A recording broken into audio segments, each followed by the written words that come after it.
Oke, Assalamualaikum warahmatullahi wabarakatuh. Berjumpa lagi dengan KF.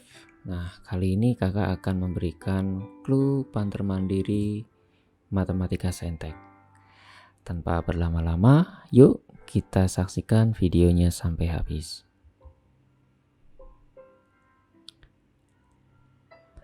Nah, di soal yang nomor 1 ini kalian tinggal gunakan cara cerdas dalam mencari determinan ya guys. Jadi ini cara-cara cerdasnya ya. Jadi kalau ditanya determinan A transpose itu sama kayak determinan A. Kalau ditanya determinan A inverse itu sama dengan seperdet A. Kalau kita mau mencari determinan konstanta kali matriks itu jadinya K pangkat N kali det A. Dengan N itu adalah ordo matriksnya. Kemudian kalau ditanya determinan A kali B itu sama aja det A kali det B. Dan kalau ditanya det A pangkat N itu sama artinya det A dipangkatkan N. Nah, jadi clue-nya adalah kalian cari dulu dari persamaan ini ya. Cari matriks C pangkat 3-nya ya. Nah, setelah dapat matriks C pangkat 3-nya, kemudian tentukan nilai determinannya. Setelah itu kalian bisa gunakan cara cerdas ya. Pertama, kalian harus cari dulu determinan matriks C dari determinan C pangkat 3 ya. Tentunya dengan menggunakan sifat yang kakak sudah sebutkan. Kemudian kalian gunakan sifat kombinasi sifat kedua dengan sifat ketiga untuk mendapatkan determinan dari 2C inverse. Nah, silakan dicoba ya. Nah, kemudian yang nomor 2 ini perlu teman-teman ketahui di sini adalah ada parabola sama garis ya guys. Jadi yang perlu diingat di sini untuk mencari jarak terdekat antara garis dengan parabola, kalian harus ingat bagaimana sih hubungan antara garis singgung dengan gradien atau dengan turunan pertama. Nah, kemudian nanti kalian gunakan juga ya rumus jarak titik ke garis. Ini untuk mencari jarak terdekatnya tentunya ya. Jadi tahap pertama kalian harus cari dulu titik terdekat ya. Caranya dengan membuat garis singgung yang sejajar dengan garis yang ditanyakan jarak terdekatnya ya. Nah, cara untuk mendapatkan titik terdekat itu clue-nya adalah kalian harus samakan antara y aksennya parabola ya dengan gradien garis. Nanti kalian akan dapat x-nya ya. Nah, setelah dapat x-nya, masukkan nilai x-nya itu ke persamaan parabola ya. Nanti kalian akan dapat y-nya. Nah, dari situ kalian akan mendapatkan si titik S ini ya. Kalau sudah dapat titik S, kalian tinggal gunakan rumus D yang kakak tulis ini ya untuk mencari jarak terdekatnya ya. Jadi titiknya titik dari titik S ke garis 2x min y sama dengan 4. Tapi ingat bentuk persamaan garisnya harus dibuat sama dengan 0 ya. Nanti 4-nya pindah ke kiri. Oke, silahkan dicoba ya. Kemudian untuk yang nomor 3, nah, ini kalian harus ingat-ingat hubungan antara garis dengan kurva ya, terutama kurva bentuk kuadrat. Nah, hubungannya adalah dengan menyelidiki nilai diskriminan ya. Ingat diskriminan itu rumusnya adalah B kuadrat min 4AC. Ingat ini ya. Nah, langkah pertama kalian harus substitusikan Y garis ke persamaan hiperbola. Jadi Y-nya nanti kalian ganti nih ya dengan AX. Setelah itu bentuk menjadi persamaan kuadrat. Nah, kemudian silakan gunakan diskriminan yang ditanyakan di sini berpotongan ya. Berarti syaratnya apa? Nah, nanti kalian akan menemukan batas-batas nilai A-nya ya. Oke, kemudian yang nomor 4. Nah, ini kakak kasih tahu cara cerdasnya aja langsung ya guys. Nah, jadi kalau ada fungsi seperti ini namanya adalah fungsi periodik ya. Nah, kuncinya dalam fungsi periodik ya, yang perlu kita perhatikan di sini data yang diketahui adalah integral dari 1 sampai 4 dan integral dari min 2 sampai 0 ya. Nah, dari 1 ke 4 ini nambahnya 3. Dari min 2 ke 0 ini nambahnya adalah 2. Nah, jadi cara cerdasnya adalah kalian cukup buat garis bilangan karena di sini yang ditanyakan adalah integral dari 1 sampai 15 ya. Nah, kalian bikin garis bilangan dari 1 ke 15. Kemudian gunakan langkah-langkah yang dari yang paling panjang dulu ini. Berarti kalian gunakan plus 3 dulu. Dari 1 plus 3 itu nanti jadi 4, 4 plus 3 7, 7 plus 3 10. Nah 10 plus 3 13. Nah 13 plus 3 udah kelewat dari 15. Berarti dia barulah kita gunakan yang plus 2. Nah kalian nanti tinggal gunakan, kalau yang plus 3 itu nilainya 2, kalau yang plus 2 itu nilainya min 7. Jadi kalian nanti tinggal tambahkan ada berapa kali nilai plus 3-nya ya. Kemudian ada berapa kali yang nilai plus 2-nya. Itulah nilai integral dari 1 sampai 15. Gitu ya guys. Gampang nih. Udah kakak kasih cara cerdasnya. Silahkan dicoba. Oke, untuk yang nomor 5. Nah, kalian harus ingat kembali tentang teorema sisa ya guys. Jadi kalau ada PX dibagi X min A, sisanya itu tinggal masukkan pembuat 0 dari pembagi yaitu A, makanya PA gitu ya. Jadi kalau di sini ada PX plus 1, PX min 2 dibagi oleh X min 1, maka kalian cari dulu pembuat 0-nya ini ya. Nanti pembuat 0-nya adalah 1. Jadi kalian masukin 1 ke sini, nanti akan mendapat P. 1 tambah 1 jadi 2 ya kan. Kalau masukin 1 ke sini nanti kalian akan dapat 1 kurang 2, berarti nanti P min 1. Nah, nilainya diketahui di sini guys ya, min 3 sama 6. Nah, itu data yang mau kita gunakan nanti. Nah, karena pembaginya adalah kuadrat, maka clue-nya kalian harus misalkan dulu ya, tentunya sisanya dengan mx plus n. Kemudian pembuat 0 pembagi masukkan ke mx plus n. Jadi ini kalian faktorin dulu ya, biar nanti dapat pembuat 0-nya, terus masukin ke sini. Dan tentunya masukkan ke suku banyaknya ya. Jadi kan kalian kan kalau px, kalau ini kan ada x sama dengan 0 ya, sama x sama dengan 3 nih ya kan. Nah kalian masukin, kalau 0 dimasukkan ke px min 1, kalian nanti akan mendapatkan 0 kurang 1 gitu ya. Nah sama dengan, nah 0-nya masukin ke sini guys, ke mx plus n juga. Berarti nanti m kali 0 tambah n. Nah tentu tadi punya ya. Kemudian 3 masukkan juga ke px min 1. Jadi p 3 kurang 1 sama dengan M kali 3 ditambah N. Nah, nanti kalian akan mendapatkan nilai M dan N-nya. Nanti silakan coba ya.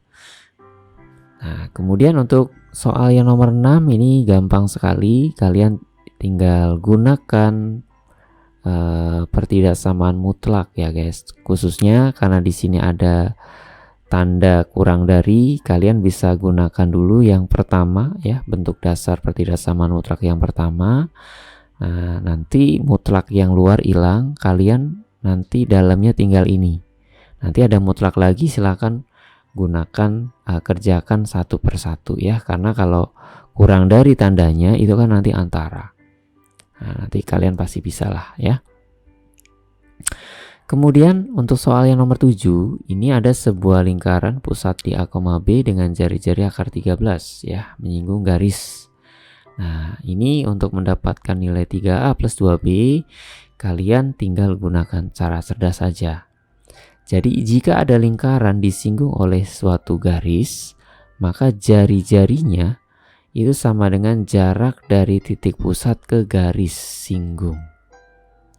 Jadi tentunya kalian tinggal gunakan saja ya rumus jarak titik ke garis ya. Jadi nanti samakan dengan akar 13 jari-jarinya ya. Nah, nanti pasti akan bisa ya. Nah, kemudian untuk nomor 8 ya. Ini clue-nya adalah kalian harus pindahkan dulu konstanta ya. Konstanta manakah ini? -1 sama +2-nya pindahkan ke ruas kiri. Kemudian kalian kuadratkan ya, kuadratkan kedua ruas dan hasilnya kalian harus jumlahkan. Ya, jadi nanti ini kan nanti ada x+1 dikuadratkan. Terus ruas kanannya juga dikuadratkan, terus y-2 dikuadratkan, ruas kanannya juga dikuadratkan. Nanti silakan dijumlahkan.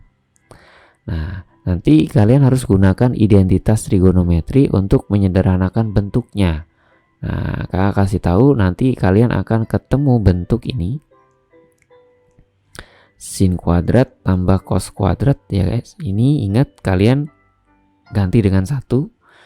Ya, kemudian nanti kalian bisa gunakan rumus apa namanya selisih sudut ya untuk sin.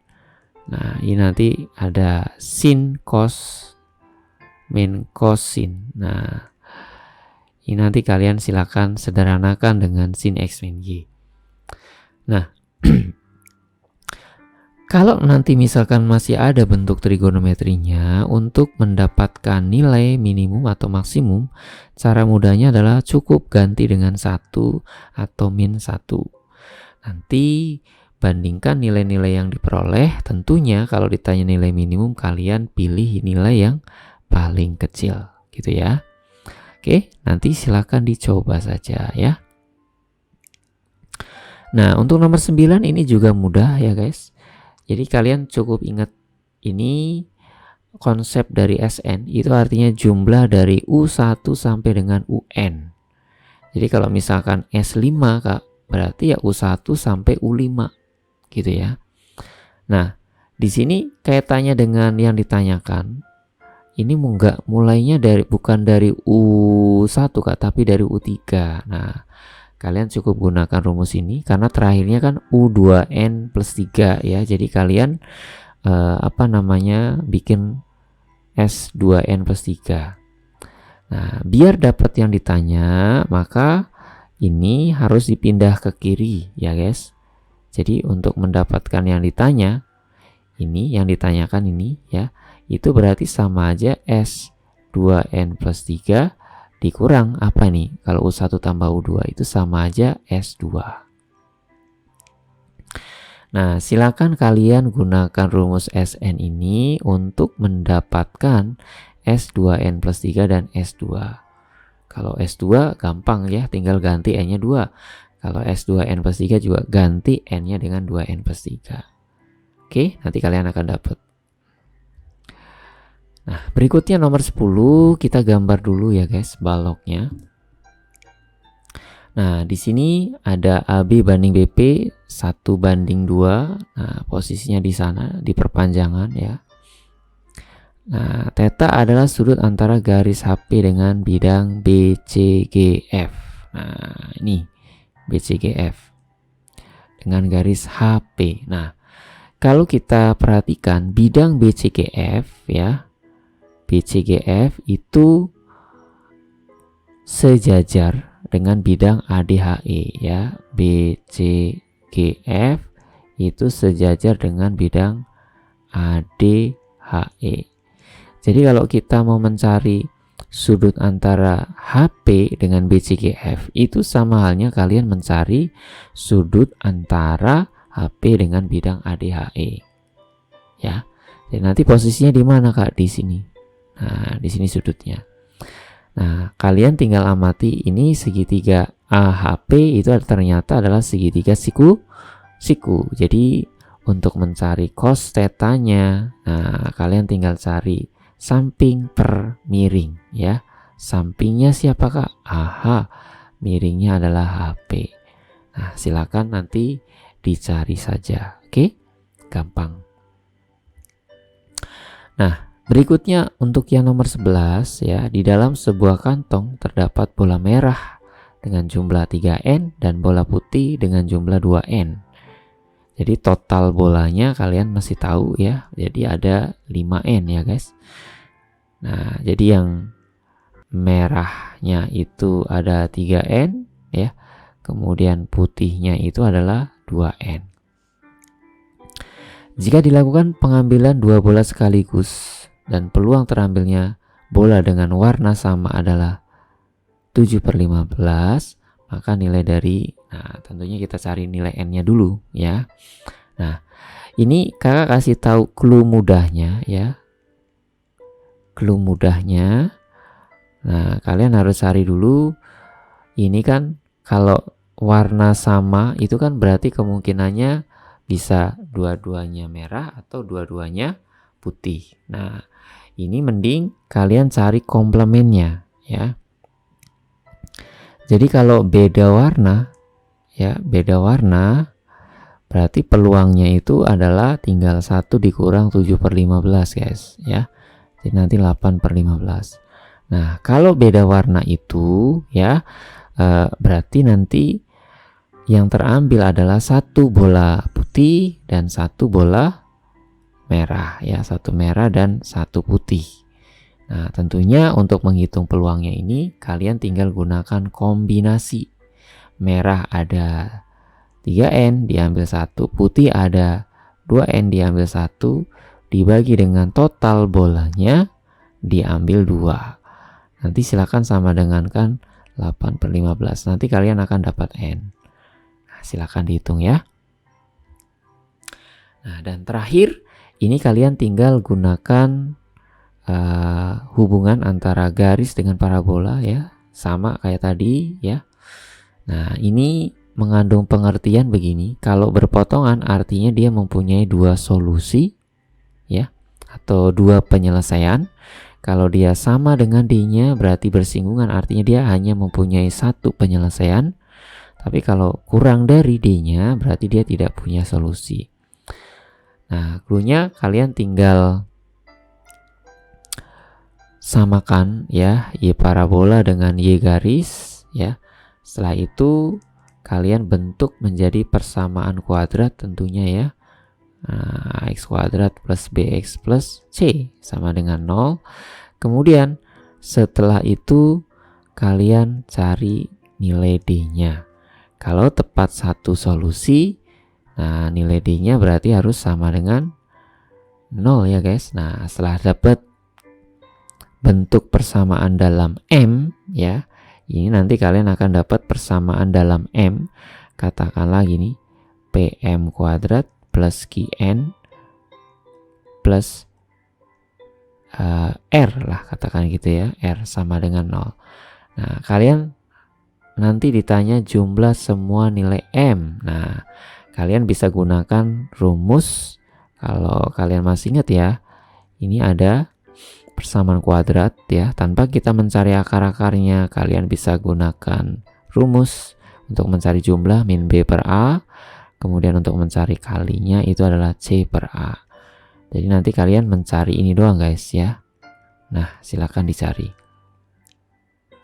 Oke, segitu dulu clue tentang matematika saintek ya. Mudah-mudahan kalian bisa lancar mengerjakannya kalau menonton video kakak kali ini. Selamat mengerjakan.